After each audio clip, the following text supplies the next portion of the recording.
હું Rinku Prajapati public India ન્યૂઝમાં આપનું સ્વાગત કરું છું। શરૂઆત કરીએ આજના સમાચારની। સોજિત્રાના ઈસમે વિદ્યાનગરમાં ઓફિસ ખોલી લંડનના વર્ક પરમિટ વિઝા અપાવવાના બહાને 3 જણા પાસેથી 25 લાખ પડાવ્યા। વિદ્યાનગરમાં બંસરી ઓવરસીઝ ઓફિસ ખોલી વિઝાનું કામકાજ કરતા સોજિત્રાના ઈસમે 3 વ્યક્તિઓ પાસેથી કુલ ₹25 લાખ લઈને તેઓના લંડનના વર્ક પરમિટ વિઝા નહીં આપી છેતરપિંડી વિશ્વાસઘાત કર્યો છે।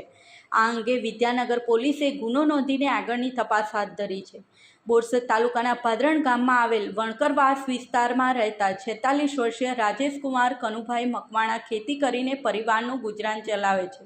તેમની પુત્રી માનસીને સારા ભવિષ્ય માટે વિદેશ લંડન ખાતે વર્ક પરમિટ ઉપર જવું હોય તે વિદ્યાનગર ડીમાર્ટ ઉપર બીજે માળે આવેલ ફ્યુચરિંગ કોચિંગ ક્લાસીસમાં IELTSના ક્લાસ કરતી હતી। તે વખતે તેની સાથે કરીના અને ધરતી નામની 2 યુવતીઓ પણ ક્લાસ કરતી હતી। આ બંને યુવતીઓએ વિદેશ જવા માટે વિદ્યાનગર ભાઈકાકા પાસે આવેલ બંસરી ઓવરસીઝના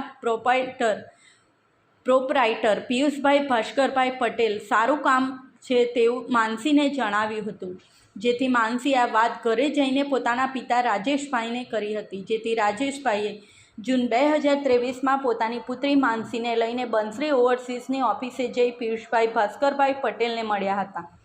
દરમિયાન રાજેશભાઈએ પોતાની પુત્રી માનસીને વિદેશ લંડન વર્ક પરમિટ ઉપર જવા અંગે વિઝાની વાત કરી હતી।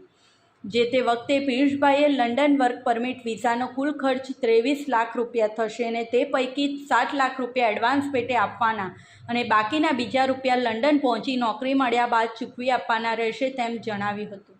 જે યોગ્ય લાગતા રાજેશભાઈએ વિઝા કરવા તૈયાર થયા હતા અને 3 તબક્કામાં થઈ ₹60 લાખ પિયુષભાઈને ચૂકવી આપ્યા હતા।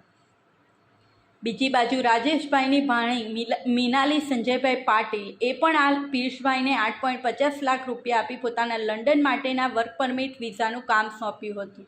જેના થોડા દિવસો બાદ રાજેશભાઈએ પોતાની પુત્રી માનસી તથા ભાણી મિત્તાલી બંનેની લંડન વર્ક પરમિટ વિઝાની ફાઇલ અંગે આ પિયુષભાઈને ફોન કર્યો હતો। તે વખતે પિયુષભાઈએ થોડા દિવસમાં કામ થઈ જશે તેમ જણાવ્યું હતું। જે બાદ આ પિયુષભાઈએ વિઝાના કામ માટે રાજેશભાઈ પાસે વધુ ₹1 લાખની માંગણી કરી હતી, જેથી રાજેશભાઈએ વિઝા માટે ના પાડી દીધી હતી અને ભરેલા રૂપિયા પાછા માંગ્યા હતા। જે તે વખતે પિયુષભાઈએ 1 માસમાં રૂપિયા પાછા મળી જશે તેમ જણાવ્યું હતું, પરંતુ 1 માસ બાદ પણ રૂપિયા પરત આપ્યા ન હતા અને રાજેશભાઈનો ફોન ઉપાડવાનું જ બંધ કરી દીધું હતું।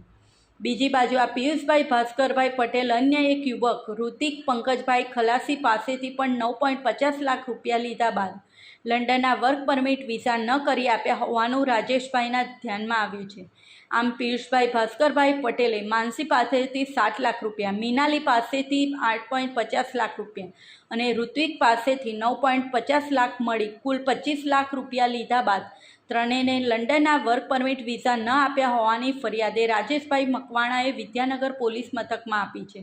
જેના આધારે પોલીસે પિયુષભાઈ ભાસ્કરભાઈ પટેલ વિરુદ્ધ છેતરપિંડી વિશ્વાસઘાતનો ગુનો નોંધી અને કાયદેસરની કાર્યવાહી હાથ ધરી છે। આ સાથે આજના સમાચારને અહીં સમાપ્ત કરી